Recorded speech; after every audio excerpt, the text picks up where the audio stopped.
21 en punto en la Argentina.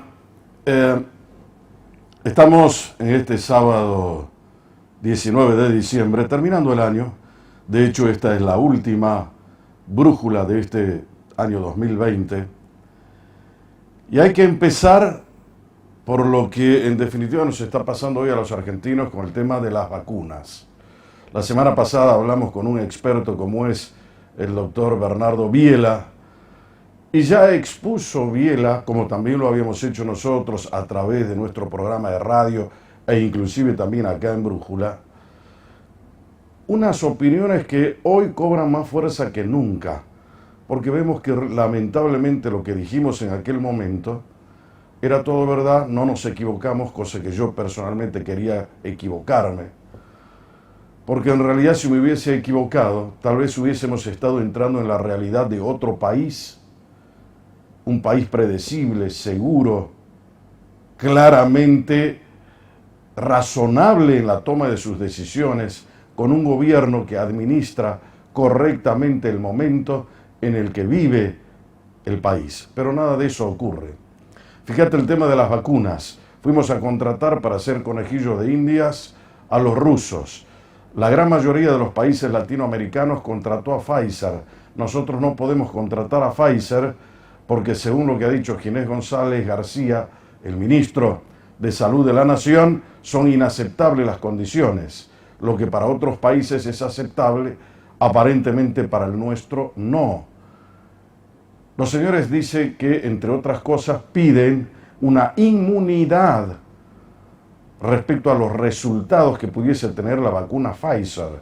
Sin embargo, seguimos demorando, cosa que el propio gobierno nacional se metió solo en el tema de decir fechas, precisarlas una y otra vez el propio presidente de la nación, y ahora queda, obviamente al no poderlas cumplir, como un vendedor de humo, restándole credibilidad a la investidura presidencial, haciéndole un daño fuerte a su gobierno y obviamente jugando con la paciencia, la seguridad, la opinión pública de un país que está compungido después de tener la cuarentena más larga del mundo, extendida ahora a través de esta cuarentena administrada, la famosa DISPO, hasta el 31 de enero del año 2021. Una cosa increíble donde sí es el responsable el presidente, más allá de que los rusos, según ahora aparecen miembros del gobierno a decir que habían ocultado información. ¿Cómo puede ser posible que un gobierno que se precie de ser serio, responsable, de saber ser gobierno, haya ignorado cuáles son los pasos a seguir en una negociación que es crucial, no solamente por el monto de dinero que hay que pagar, sino por los bienes y los resultados que tiene que prestar la contraparte a la que le pagan para que nos usen a nosotros como conejillos de indias? ¿Cómo podrían ellos ignorar que la vacuna no era para mayores de 60 años ni para menores de 18, cuando precisamente la población de riesgo que debían cumplir en una primera etapa, cubrir en esa primera etapa, son precisamente los mayores de 60 años? Una cuestión realmente absurda, torpe, que muestra una ineficacia acabada del gobierno para poder tramitar una cosa que en principio parece sencilla, pero que a la luz de la razón aparece de imposible cumplimiento, toda vez que el gobierno tropieza una y otra vez con este tipo de impedimentos creados por su propia ineficiencia. Estamos terminando el año. Me encantaría que el año que viene, tanto el gobierno nacional, el provincial, los municipales, empecemos todos juntos a luchar tal vez por una Argentina mejor. Pero como este no es un programa de autoayuda y tampoco quiero entrar en la parte romántica a pedir cosas que en la realidad sé que no se van a cumplir, me interesa que seamos objetivos, que los gobiernos se den cuenta que han sido electos para superar las circunstancias difíciles que le toca transitar a un país, a una provincia o a un municipio. Ya terminemos con la historia de echarle la culpa al que se fue. Ya hubo tiempo para eso. Hemos transcurrido todo este año 2020 en situaciones realmente calamitosas y necesariamente necesitamos despegar como país, como provincia y como municipio. El año 2021 sería importante que ya no nos llenen a nosotros los oídos diciendo que somos pobres. Empecemos a planificar una provincia diferente. Empecemos a tener primero un plan, que me parece que el gobierno de Sáenz lo tiene, toda vez que ha sido la hoja de ruta que siguió para ir a gestionar a Buenos Aires y conseguir una ayuda a través del mentado plan de federalismo que dice el gobierno nacional que lo pone en práctica. Es importante eso para que podamos seguir avanzando. En el municipio ha pasado algo parecido, ¿no? También ha habido una ayuda del gobierno nacional a través de una gestión responsable y eficaz de la actual intendenta de la ciudad. Señores, esta noche es un viaje por el túnel del tiempo para recorrer los vericuetos de este 2020, pero a través de la lupa de brújula. Vamos a poner pequeños fragmentos de la participación de la gran cantidad de invitados que fueron seleccionados para estar acá. Los que no están les pedimos perdón porque no alcanza el tiempo material, pero evidentemente son muchos más los que participaron que los que vamos a poner al aire. Por lo tanto, disculpas a los que no han podido entrar en esta primera selección. Escuchen los fragmentos, vean quiénes participaron, cuál ha sido el aporte entre comillas, sustantivo para conocer la realidad, para perfeccionar nuestro presente y tal vez para mejorar el futuro. Como digo siempre, brújula es importante para poder marcar el rumbo. Siempre me interesó saber dónde voy, pero al mismo tiempo saber de dónde vengo. Esa historia falaz que no importa de dónde vengo, pero sí sé dónde voy, se tiene que terminar. Porque es importante saber el pasado de las personas. ¿Qué hicieron antes y qué cosa quieren hacer ahora? Por eso, brújula, política para no dormir, en el aire. A esta altura del partido, ¿vos te imaginás hace 6 meses atrás? Ponele, a ver, octubre del año pasado, noviembre, diciembre, enero, febrero, marzo, abril, 6 meses atrás. ¿Qué estaba haciendo Sergio Leavi 6 meses atrás? ¿Estabas buscando el voto de los salteños? Sí, estábamos trabajando en toda la provincia, andábamos sin barbijo, reunidos con mucha gente. Con mucho calor. Mucho calor, la verdad que con mucho trabajo, había unos días que dormíamos muy poco para poder trasladábamos siempre en vehículos, así que por carretera y es bastante engorroso, pero fue una linda experiencia, hemos trabajado cada uno de los rincones de la provincia y creo que uno se lleva un panorama de toda la gente, uno cree que conoce todo, pero cuando está en campaña termina de conocer por tantas cosas que te van brindando, es más el equipo técnico que habíamos armado, que tenemos armado en el frente de todos, como para tener respuesta para cada una de las situaciones, ¿no? Imagínate, 6 meses atrás estabas haciendo todo eso, pero seguramente también en aquella campaña estarías viendo cuál era el flanco débil de tu oponente mayor, que en ese momento era Gustavo Sáenz, ¿no? Porque había otros candidatos, pero realmente el hombre a vencer era Sáenz. ¿Vos lo estudiabas a Sáenz cuando lo escuchabas, por ejemplo, en sus mensajes, cuando lo veías actuar en las redes sociales, cuando veías que se subían a atril y daba su discurso ante la gente que lo seguía, siendo él intendente de la ciudad de Salta en ese momento? ¿Vos buscabas algo débil de Gustavo Sáenz para decir, bueno, acá voy a agarrarlo? La verdad que Gustavo no dijo ninguna propuesta en la campaña, no lo digo Ya pasó el tiempo, por eso ahora estamos tranquilamente, estamos hablando. Nunca lo escuché hacer una propuesta, sí lo escuché cantar, tuvo mucha empatía con la gente, muchos besos, muchos abrazos, de hacer reuniones agradables.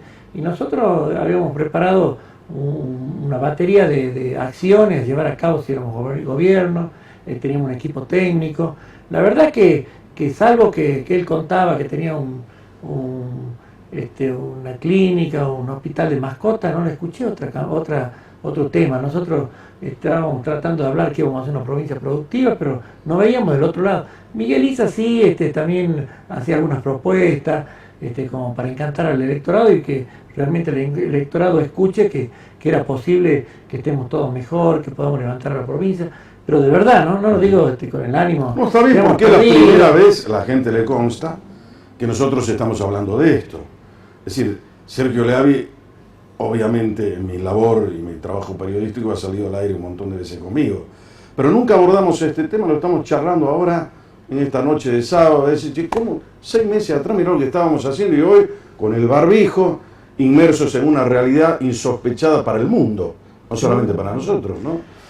Nunca lo habíamos analizado en el sentido de como esta pregunta que me hace la verdad que nosotros creíamos que con mucha propuesta íbamos a llegar al electorado, ¿no? Y creo que ahí creo que podemos haber fallado porque llegó con mucho, no te querés decir circo, con mucho movimiento, con mucho esto de cantar, de él ser un cantor, de presentarse en los actos y terminar ni siquiera diciendo gracias Metán, se ponía a cantar Rosa Rosa y la gente se enamoraba, ¿no? Entonces quizás nos faltó eso de tener más empatía con la gente, pero bueno, llegó el momento del 1 de abril y tampoco lo vimos mostrar un plan de gobierno, ¿no?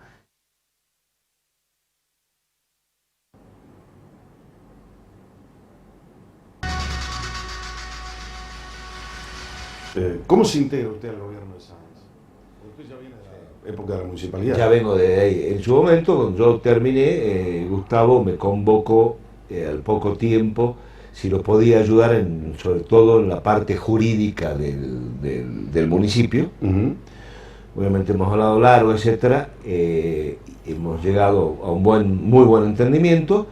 Entonces me integro ahí, llamémosle si queremos poner la palabra como extrapartidario, o sea, porque en realidad es una confluencia de distintos sectores, ¿no es cierto? García Salado, que venía... En realidad Gustavo Sáenz es un hombre de convocación frentista. Exactamente. ¿No? Gustavo tiene una característica, diría, amplia, de sectores convocante de sectores amplios, priorizando, y creo que eso es muy importante, priorizando la gestión a lo que son los intereses políticos.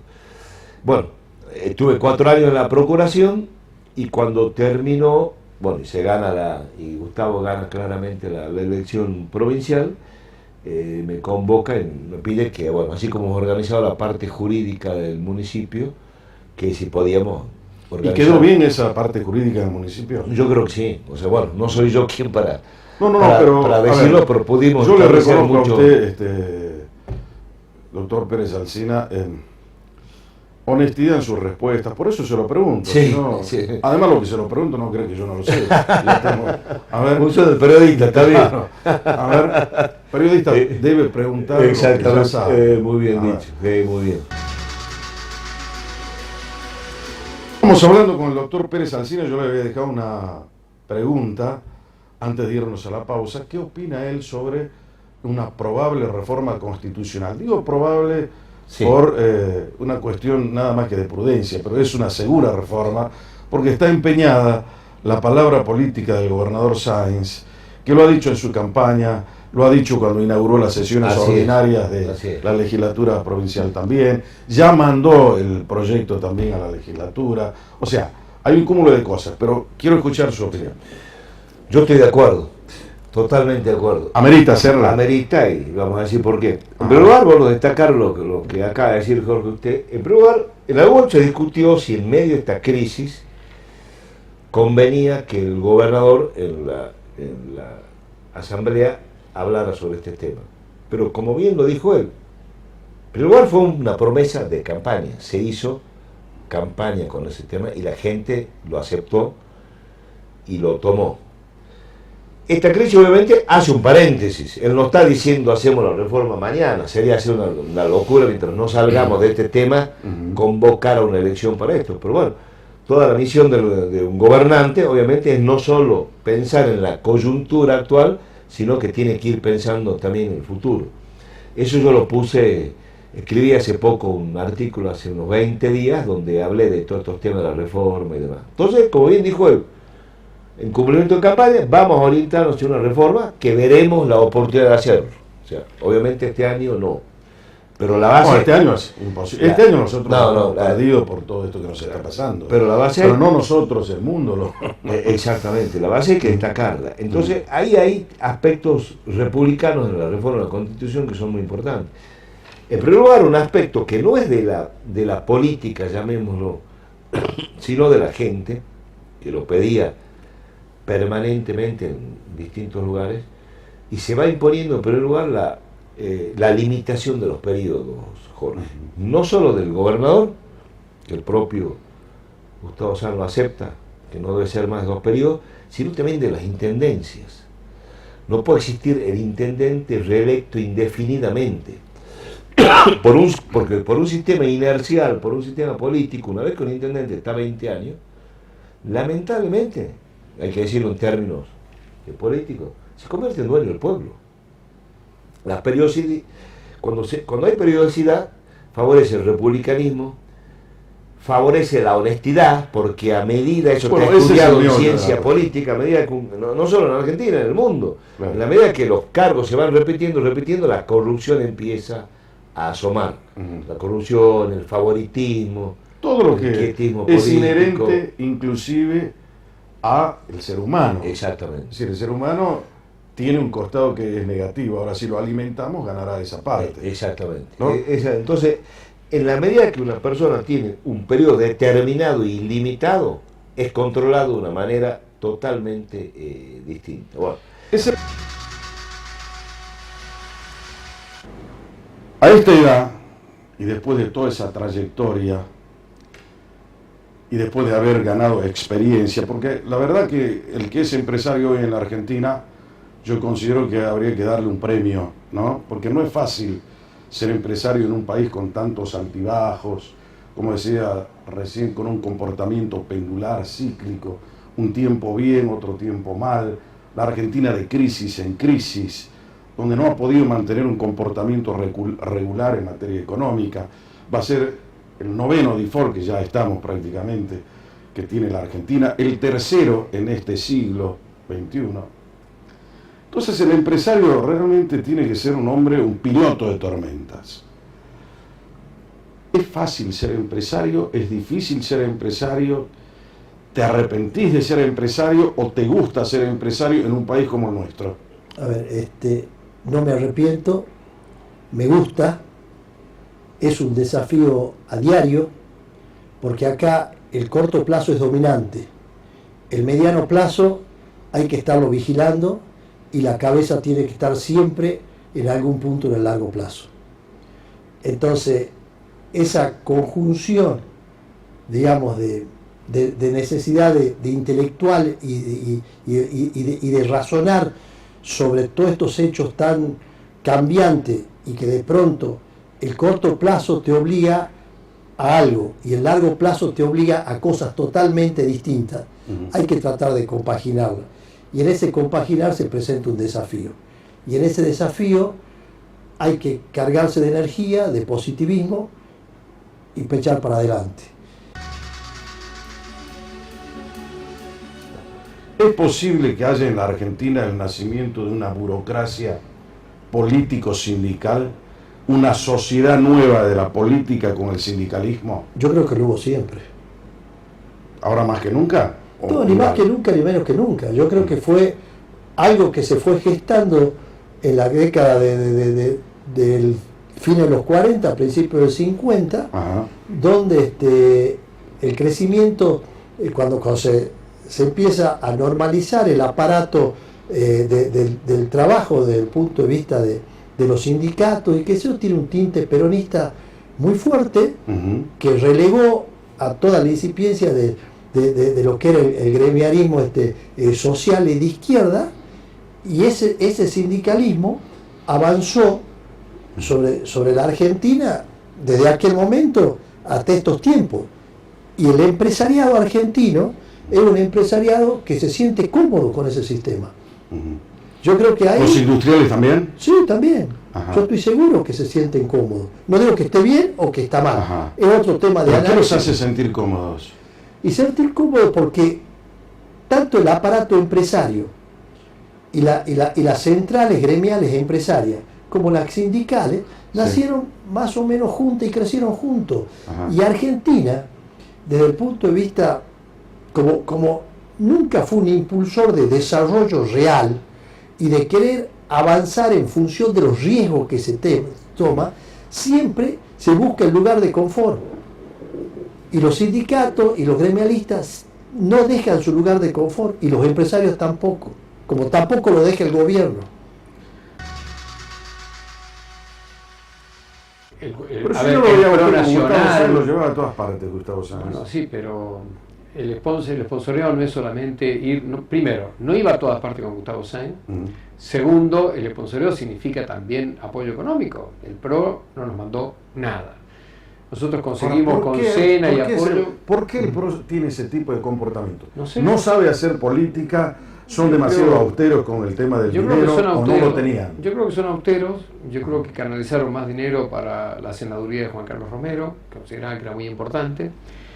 Así pero que la creo senaduría me imagino que se la habrá pagado él, ¿o no? No, nosotros pusimos ahí mucha plata.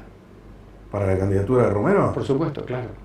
Y no sé si tampoco ayudamos de rebote a otros, pero insisto en este tema.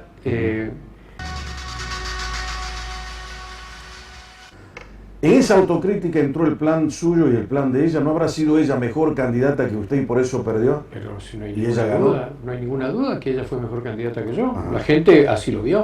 O sea, uno no tiene que echarle la culpa a nadie. Cuando uno pierde y es la figura principal, la culpa la tiene uno. O sea, yo tuve la culpa. Y como tal, asumí la autocrítica. Ella fue mejor candidata, se mostró mejor, tuvo también más medios, tuvo más posibilidades, pero yo debía haber buscado una solución a eso. Si no, soy un verdadero tarado si no me doy cuenta que perdí yo la elección. Así que yo siempre dije que la perdí yo. El otro día hablaba con el ministro de Economía de Salta, Divasur, por radio, y él me decía, nosotros tenemos una deuda global en Salta de 38.000 millones. Y este año tenemos que pagar 9.658 millones. Este año, el vencimiento de este año. Vos sabías, me imagino, de... Sí. Esa deuda es una deuda contraída principalmente en el año 2012 con el Fondo de Reparación Histórica y en el 2016 con el Fondo del Bicentenario. Yo ingresé a la gestión provincial a hacerme cargo del Ministerio de Economía en diciembre del 2017, posterior a que se tomaron esos dos créditos, y mi política fiscal y económica fue no tomar endeudamiento porque entendía cuál era el proceso que venía macroeconómico en la Argentina, de suba de tasa de interés y de disparada del dólar. Entonces, naturalmente descarté siempre la opción. Es más, que charlamos eso, me acuerdo. Yo asumí en diciembre, sí. Y el 28 de diciembre vencían 2.800 millones de pesos. Un solo día había que pagar 2.800 millones de pesos de unas letras que son bonos cortos, digamos, de a 3 meses. Pagamos todo junto, nos quedamos sin nada de plata, pero yo entendía que lo importante era cancelar la deuda y sacarnos la deuda. Porque no es fácil. La verdad es que la tarea del gobernador no es fácil, exige de muchos elementos, no solo de un gabinete, sino también de tener la posibilidad de un diálogo, que un gobernador tenga un diálogo con el presidente de la nación, no es fácil. No lo tuvo todavía, ¿no? Tiene diálogo, exactamente. Pero un diálogo institucional, me refiero. Él ha tenido encuentros, obviamente, virtuales con el presidente. Ha tenido diálogos. Pero todavía no hay una foto entre él y el presidente. Sí, pero las cosas van por los caminos que nosotros creemos. Cuando el gobernador planteó su candidatura, uno de los conceptos que enumeraba no solo era la necesidad de generar un mejor sistema de salud, al que los sectores más postergados puedan llegar, un esquema de seguridad y poner acento en los tonos productivos, sino también siempre manifestó que su alta capacidad de gestión como gobernador. En su momento algunos minimizaban, la gestión en la Argentina es fundamental. La gestión implica, primero, sentirte seguro de que vos podés plantear las cuestiones en un gobierno y conseguir los resultados. No es fácil. Hay personas, hay gobernantes que han pasado 4, 5, 8, 10 años y no han tenido la posibilidad de plantear con capacidad los problemas de su provincia en el gobierno nacional y obtener los recursos correspondientes para invertirlos. Sáenz ha mostrado, él durante la campaña lo anunció, yo soy una persona que tengo capacidad para gestionar los problemas de mi provincia y que tengo alto nivel de relaciones políticas en Buenos Aires. Una cosa es Sáenz como intendente de la ciudad y un presidente como Macri. Sí. Otra cosa, me imagino, me dirás si sí o no, es Sáenz como gobernador y Alberto Fernández como presidente de la nación. Sí. ¿Es igual la gestión, la llegada, la oportunidad, la estrategia y la táctica? Sí, bueno, son virtudes de las personas, no todos los tienen. El carisma en la vida es importante, tener la capacidad de levantar la mano y exteriorizar los problemas de tu zona no es fácil, no todos lo hacen. Y él los reúne a los requisitos. Nosotros no llegamos con el gobierno de Macri. Cuando Macri es presidente, Sáenz llega y había sido candidato de fórmula a vicepresidente de la lista opositora. Con Massa. Con Sergio Massa. Él no negó ninguna carta. Se sentó con el presidente de la Nación, mostró los problemas que tenía como intendente de la capital. Había mucho déficit de inversión y tuvimos gran ayuda. Con el presidente, es del mismo partido, Sáenz es del Partido Justicialista, se retiró. ¿Sigue siendo peronista Sáenz? Sí, sí, su origen es peronista. Él conforma un frente por problemáticas que se venían dando en la provincia de Salta en los últimos 12 años en los que el partido se había cerrado y no se permitía el ingreso, no se permitía candidaturas de personas que no estuvieran dentro del círculo rojo. Eso lo lleva a que se aparte, genera un acuerdo con partidos, conforma un frente electoral, llega y gana las elecciones. Con Fernández tienen muchísimos elementos de común. ¿Cuál es, por ejemplo? Bueno, su pertenencia a un partido, la misma pertenencia al mismo partido, si bien los hechos transcurridos en los últimos tiempos habían llevado a que él tenga que conformar un frente por afuera, todos conocíamos la realidad de la problemática en la política salteña. Sergio Massa, su gran amigo, era presidente de la Cámara de Diputados. Es el actual presidente. Es el presidente de la Cámara de Diputados y un altísimo nivel de diálogo con muchísimos políticos. Entonces, y también respetado, porque una de las características es, no es que se sacó una careta y se puso otra, simplemente se sentó con Macri, así como se sienta con Fernández, y le dice, señores, yo tengo estos problemas en mi provincia, estos son los problemas de los salteños. Lo hace con convencimiento, lo hace con un buen soporte técnico, porque cuando vos vas a plantear, no solo es necesario ir y llorar una situación, sino también llevar los elementos que permitan que los gobernantes te resuelvan, te digan, esto es lo que necesitas, yo le doy. Entonces Sáenz tiene buena capacidad de gestión, muy buen nivel de relaciones y tiene un muy buen soporte técnico, si no, no hubiéramos conseguido las cosas.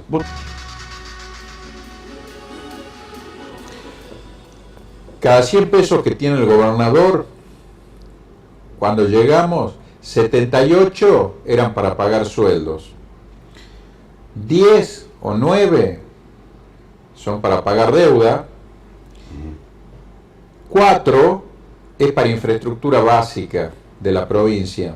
Infraestructura básica es rutas, hospitales, escuelas, energía, ¿no? O sea, escuchaste bien lo que está planteando acá. Entonces, Pablo vos cada 100 pesos llegamos a una situación en la que destinaba 78, 77, 76 a sueldo, 4 a infraestructura básica. La infraestructura es con lo que vos vas a crecer, es lo que vos vas a mostrar a los que vienen acá: ruta, energía para su industria, para el pueblo,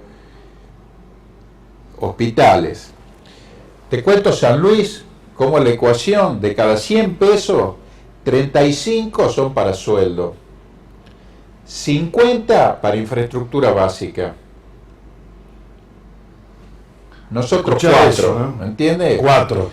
Entonces, sí, si esto no lo cambiamos y esta situación se proyecta durante los próximos años, Salta va a ser una provincia pobre, pero pobre porque no supo conducirse. Toda nación, toda provincia se logra en forma pausada y con medidas que van dando resultados.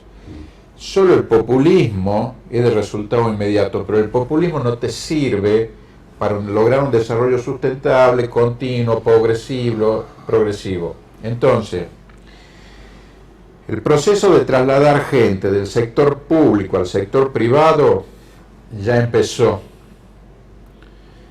Quien tiene que jubilarse se va a jubilar, se pone el freno en los nombramientos.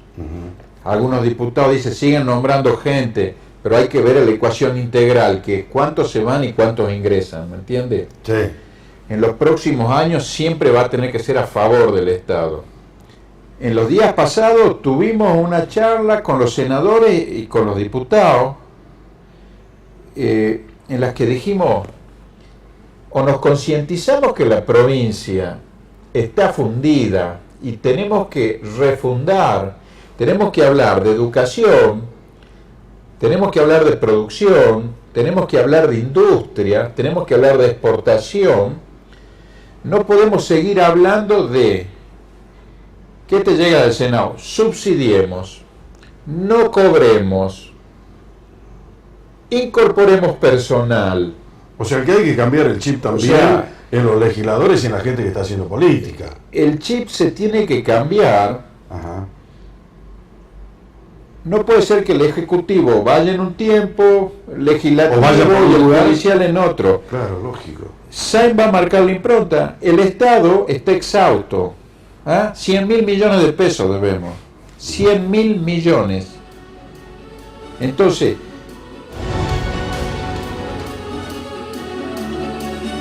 qué fuerte lo que decía Outes. Fíjate cómo además apuntó al Senado de la provincia de Salta. El repaso de Brújula 2020, la próxima. Entre vos y yo recorriendo Brújula 2020 en un túnel donde estamos sacando a los que participaron en Brújula, no a todos, Hay muchísimos que no pudieron estar acá por una cuestión de tiempo. Seguimos el repaso. Entre vos y yo. La historia, que seguramente acá Lucas de Pena te la va a contar, es cómo hacemos para crear riqueza. ¿Cómo hacemos para que eso funcione? ¿Es así como funciona más o menos? Sí, y lo podemos ver de otra forma también, ¿no? Porque si no siempre uno dice, no se puede porque la economía nacional, porque esto, pero ¿por qué hay provincias que le va mejor que a otras? Cuando todas tenemos todos tenemos un dólar alto, tenemos inflación, tenemos interés, nacional. Exactamente, todos tenemos un mismo sistema jurídico, un mismo sistema político y un mismo sistema económico. Pero ¿por qué hay provincias que le va mejor que a otras? Cuando en teoría hay provincias que son más nuevas, hay provincias que son más viejas, hay provincias que antes estaban peor, que ahora están mejor. Entonces, ¿por qué a algunas le va mejor que a otras? No vamos a nivel internacional con países como por ejemplo Japón, que es nada, una isla rocosa y llegó a ser lo que es. Entonces, básicamente, ¿por qué a algunas provincias le va mejor que a otras? Y es básicamente por una cuestión de gestión política. Vamos a ser sinceros, porque si no de eso no sirve. Claro. Entonces, no es porque una tiene más recursos, menos recursos, o sea, ¿por qué Jujuy está mejor, tiene menos pobres que nosotros? ¿Por qué Tucumán, que es así de chiquita, le va mejor que nosotros? Estamos en el NOA, ¿no? No estamos yendo ni al centro, no estamos yendo a hablar de... Estamos hablando de provincia central, no estoy comparando con Córdoba, ni Mendoza, ni Santa Fe, o con Buenos Aires, no. Exactamente, entonces... ¿Por qué les va a algunas mejor que a otras? Y bueno, a algunas les va mejor que a otras porque toman mejores decisiones desde un punto de vista político. Es decir, tratan de crecer, o ya yendo un poco al corazón de todo esto, piensan en un mediano o largo plazo. Es decir, les va mejor porque lo piensan de una forma. El ejemplo claro para nosotros es el turismo. ¿Por qué en turismo logramos lo que logramos y no lo logramos, por ejemplo, en agroindustria, en educación, en minería, en energías renovables? O sea, hay un montón, pero ¿por qué en turismo sí y en las otras no? Puedo salir un poquito de la postura oficial del Consejo, ya lo hablo yo, digo, como decano de la universidad, sí, sí, o como economista jefe. Sí. Acá hay primero un punto. Yo fui muy crítico siempre del endeudamiento en dólares, y cualquiera puede buscar en internet que he sido siempre muy crítico, porque la gente que endeudó a la provincia no estaba preparada técnicamente para endeudarla. Es decir, quisieron jugar en primera división siendo amateurs y no sabían jugar en primera división. Entonces hay que ser sincero y de vuelta tratando de llevar un poco, es decir, no podemos nosotros habernos endeudado a una tasa mayor al 9% a nivel internacional en dólares cuando todos sabíamos que venía una devaluación, y lo dije y lo repetí y me cansé de decirlo. Lamentablemente, porque estas son las cosas que uno no quiere tener razón, pero lamentablemente ahora estamos viendo los resultados. Ahora tenemos que pagar una deuda en dólares y de vuelta, estamos todos endeudados, no es que esté el gobierno, estamos todos los salteños debemos dólares. Ahí hay un pequeño problema, doctor Dapena. La gente cree que el deudor es el gobierno. No, somos nosotros. Exactamente. El Estado es el deudor. Y el Estado somos nosotros. Entonces, todos nuestros impuestos hay que pagar eso. Bueno, sí. Entonces, en su momento, para tratar de demostrarnos que estábamos nosotros a nivel internacional y que nosotros, hubo gente que, hay que decirlo porque es así, o sea, un contador, yo soy contador, no ejerzo como contador, pero yo no hago impuestos y no tengo la más remota idea de impuestos, porque no es lo mío. Bueno, la gente que se puso a tratar de hacer finanzas internacionales no estaba preparada para eso. Ahora, bueno, ¿cuál es el problema? Que lo pagamos todos. Entonces, una experiencia para algunos que estuvieron un tiempo administrándonos, la pagamos todos. Es decir, ellos tuvieron una experiencia hermosa viajando a Nueva York, viajando a Londres, haciendo esto, tratando y creyendo que eran lobos de Wall Street, con plata que ahora la estamos pagando nosotros. Entonces, plata que falta para poner agua en los barrios, que es uno de los pedidos que hace el Consejo, que haya agua potable en todos los barrios. ¿Cómo puede ser que no hace falta que vamos a discutir líneas ideológicas? No hay agua potable en todos los barrios de Salta, de Salta capital y ni hablar Salta interior. Entonces, esa plata la estamos pagando en intereses. 480 millones de dólares se debían el año pasado. Lo multipliquemos por 100. ¿Cuántos son? 48 mil millones de pesos. Entonces, ¿y para qué? Entonces, ¿para qué nos endeudamos? Ahí está el problema. ¿Dónde está ese crecimiento que esperamos con esos 48 mil millones de pesos? No sé. A ver. 46 jueces suponen 46 fiscales. Sí. Penales. Claro, estamos hablando solo porque es todo penal la reforma que están proponiendo. Lo demás es adorno. La unificación del contencioso administrativo con el civil y comercial, que no tiene ni ton ni son ni tiene apuro. Tenemos más apuro por las vacunas, tenemos más apuro por salir del coronavirus, tenemos más apuro por poner en marcha la economía del país, no tenemos más apuro por fusionar la justicia civil y comercial con la contencioso administrativa en Capital Federal solamente, en Cava, no en el resto del país. Muy bien.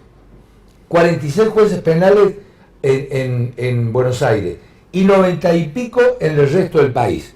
Acá en Salta y Jujuy nos van a poner 12 jueces o 10. Ahora, esos jueces tienen que tener un fiscal y un defensor. Claro. Cada juez, cada fiscal y cada defensor tienen por lo menos 8 o 10 empleados como mínimo para poder trabajar seriamente. Con lo cual, usted está nombrando aproximadamente 130 magistrados con sus secretarios. 130 magistrados, un promedio, póngale de 300 mil pesos por mes, 350 mil, más sus secretarios, a un promedio de 250 mil pesos, más sus empleados, el cual mínimamente cobra por lo menos 25 o 30 mil pesos, con eso empiezo, 40 mil. Cuando usted suma eso, más los alquileres, porque no hay dónde ponerlo. Ya hay 154 vacantes sin nombrar desde hace años. Se crean ¿Por qué se producen esos baches? Se crean 140 cargos más. Ajá. No llegamos. O sea, son mentiras. Esto se forma en una mentira. Se puede. Operativamente no es posible. Esto es una gran mentira. Hoy me preguntaron, ¿para Salta es positivo? Sí, sería positivo que haya tamaño de estructura federal, pero calcule que la van a implementar en el año 2148, porque antes no va a haber dinero. A ver, yo tengo una gran decepción, y te digo por qué. Estuvimos con Dapena la semana pasada en el Consejo Económico y Social, nos mostró la realidad de Salta y da mucha tristeza, pero mucha. Ver que Salta es una de las provincias más pobres de la Argentina, con todas las riquezas que tiene, no solo en la parte de ingresos, ¿no? En la parte de educación. A ver, o sea, los índices como para conocer una radiografía de lo que es una provincia. Claro, hay que hacer un proyecto para ver cómo poner Salta de pie, y Dapena con buen criterio dijo: muchachos, veamos dónde estamos parados. Esto es Salta. Tristísimo. Entonces voy a decir, a ver. ¿Involucionó la provincia en todo este tiempo? Terrible. Pero es terrible. La situación de Salta es ¿Y a qué se debe? ¿Cuál es el diagnóstico sobre eso? Y yo creo que creo que no hubo una continuidad de gestión. Quizás Juan Carlos empezó a hacer algo bien, pero siempre queda demostrado que los terceros gobiernos son malos y te llevan al desastre. ¿Eso es lo que le pasó a él o lo que le pasó a Urtubey? Creo que le pasó a los dos. Creo que le pasó a los dos. Creo que el recambio es importante, no solo por los controles, sino porque le pones empuje. Después quedan gobernando tus ministros, que les importan poco y nada, porque ellos no fueron los electos. Entonces, sí creo en la necesidad de la alternancia, imprescindible, para ponerle empuje a una provincia. ¿Por qué? Porque, a ver, me acuerdo cuando Ulloa se peleaba con Roberto Romero a ver quién hacía más. ¿Y qué lo llamó al Partido Renovador? ¿Qué fue? Bueno, yo había trabajado en la Secretaría de Planeamiento de la provincia, y allí lo había conocido al gobernador Ulloa, porque Ulloa llegó a Salta en el año 1977. Y bueno, siempre recuerdo que, para sorpresa de todos, apareció un día en la Secretaría de Planeamiento y dijo: bueno, yo soy el gobernador, denme toda la información que hay acá. ¿Cómo? ¿Él apareció en persona? Sí. Entonces, tenía un estilo raro Ulloa, ¿no? Por ejemplo, ¿se acuerda que en la época de Ulloa no había la Casa de las Costas? No. Tampoco había la casa que donó recientemente Romero. No. Había una casa que estaba al costado, en la Mariano Boedo, al costado del Hospital San Bernardo, ¿no? Sí. Allí vivía Ulloa. Allí vivía y iba todos los días caminando desde ahí donde está el Hospital San Bernardo a la Casa de Gobierno. Iba primero a misa de 7 de la mañana. Entonces la gente que quería hablarlo lo esperaba a la salida de misa. Y de allí iba atendiendo hasta Mitre 23, que ahí estaba su despacho. Bueno. Estamos hablando del año 77. Un año, claro. Porque después fue gobierno ya, pero democráticamente. Democráticamente, claro. Pero usted lo conoció cuando fue gobernador de facto. Gobernador de facto, sí. Estamos hablando de esa época. ¿Y qué impresión le causó allí? Bueno, la verdad que era una persona que absorbía conocimiento de una manera extraordinaria, digamos. Entonces buscaba absorber de cada uno de nosotros toda la mayor información posible acerca de la provincia. Y luego esa información que recopilaba también le enriquecía viajando. Porque él agarraba los fines de semana el auto y se iba a un municipio y se le aparecía al intendente y se quedaba el fin de semana recorriendo ese municipio. Tenía un estilo de contacto directo con la gente realmente muy importante. ¿Y no era peronista? No, Digo, por el contacto con la gente. No, siempre fue una persona muy abierta a escuchar. Siempre recuerdo también, yo le tengo mucho afecto. Él vive todavía, Ulloa tiene 95 años. Pero él siempre, por ejemplo, para describir una faceta de su personalidad, él siempre me decía: me decía, Ricardo, no te olvides que toda persona tiene derecho a ser escuchada. Me dice, cuando te aborde una persona, o cuando estés en la calle, o cuando estés ocupado, esa persona tiene derecho a que vos la mires a los ojos, le prestes atención y te ocupes de lo que ella te ha planteado o le des una palabra de aliento.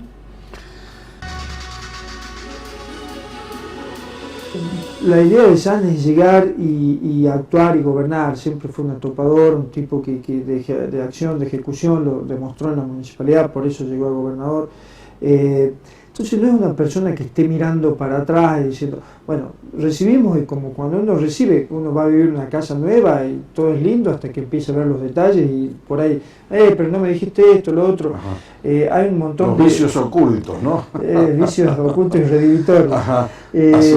Pero Sáenz nunca fue de quedarse en eso, ¿no? Sino de ir y gestionar. Claro, cuando uno ve que cierta oposición se dedica a criticar cosas ridículas, bueno, allí salta y dice, bueno, pero qué gracioso, ustedes no dijeron nada y ahora dicen todo cuando llevamos 6 meses en medio de una pandemia. Es ridículo, no se queda en eso tampoco. La verdad que uno lo habla Sáenz y está en hora de Tartaga de la calle, se mete en los barrios, hace esto, se mete en tantas cosas que una persona de mucha acción, y esa es la dinámica que le pone. Ahora, ¿se está acercando el gobierno de Sáenz al peronismo?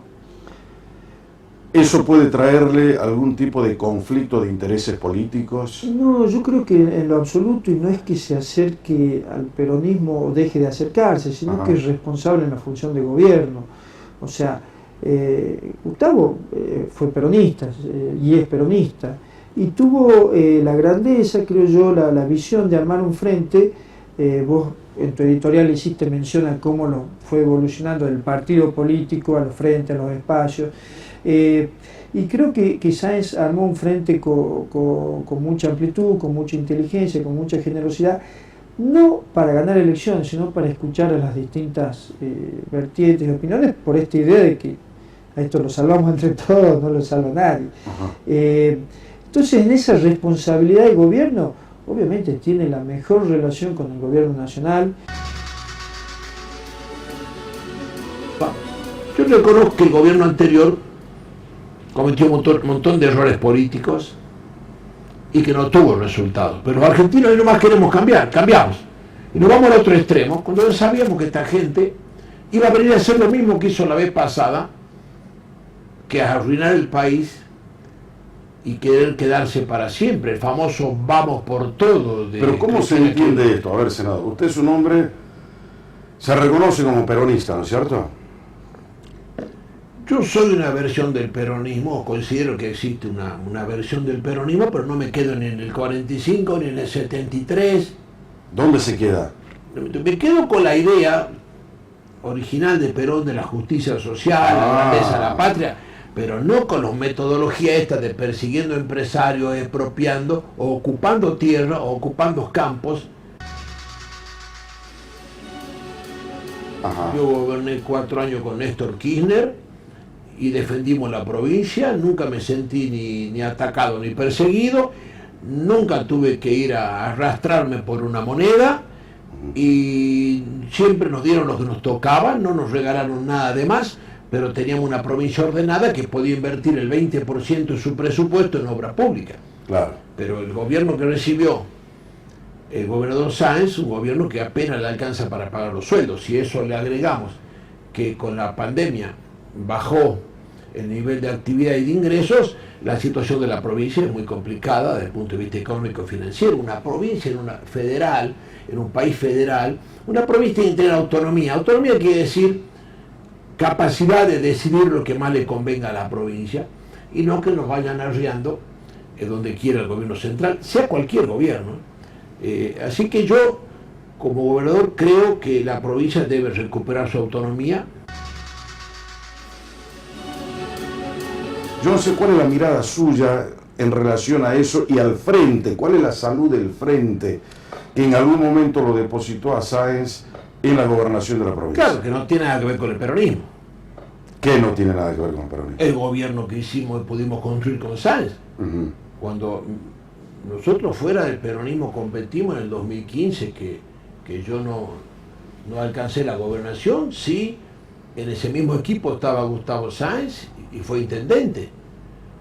Y gracias a ese esfuerzo él ocupó la intendencia porque el peronismo lo había pateado y 4 años después pudimos juntos trabajar para que sea gobernador. O sea que el peronismo no tiene nada que ver con este frente. Ahora, si después se hace una alianza, se suma. Bueno, pero ahora, hoy, usted sabe que hay una reforma en la Comisión de Acción Política. Sí, pero eso es folclore, porque el peronismo va a tener que hacer lo que le digan en Buenos Aires. Yo no tengo nada que ver y nuestro sector jamás va a estar en ese frente con el peronismo. Si el peronismo hace un frente para el año próximo, yo como sector, sin pelearme, sin enojarme con nadie, no voy a participar, porque lo que tenemos que hacer los argentinos y los salteños es evitar que el kirchnerismo tenga más fuerza el año que viene. Sí. ¿Cuál sería el perfil que tiene que tener el profesional del siglo XXI? El profesional moderno tiene que tener una capacidad para ayornarse, para adaptarse rápidamente a todos los cambios, que son tremendos, terroríficos. Adaptarse. Vamos. El profesional que pretenda tener éxito no solamente tiene que actualizarse permanentemente, sino que tiene que reflexionar y tiene que entender cómo funcionan las cosas a lo largo del tiempo. Hoy, fíjate que aquellos que se manejaban de manera tradicional en su comercialización, en todo, ¿no? O sea, sean bienes o servicios, y lo hacían de una manera personalizada o de una manera estándar, hoy, si no han migrado a lo digital, al marketing digital, al uso de herramientas nuevas, y cuando hablo de herramientas nuevas no me refiero solamente a lo que tiene que ver con usar el Facebook, el Instagram, no, sino a las métricas. O sea, del uso de esa herramienta hay gratuitamente en todo este tipo de herramientas, valga la redundancia, las métricas, que son lo que te dan el feedback de qué es lo que buscó el cliente, cómo, cuáles son sus preferencias.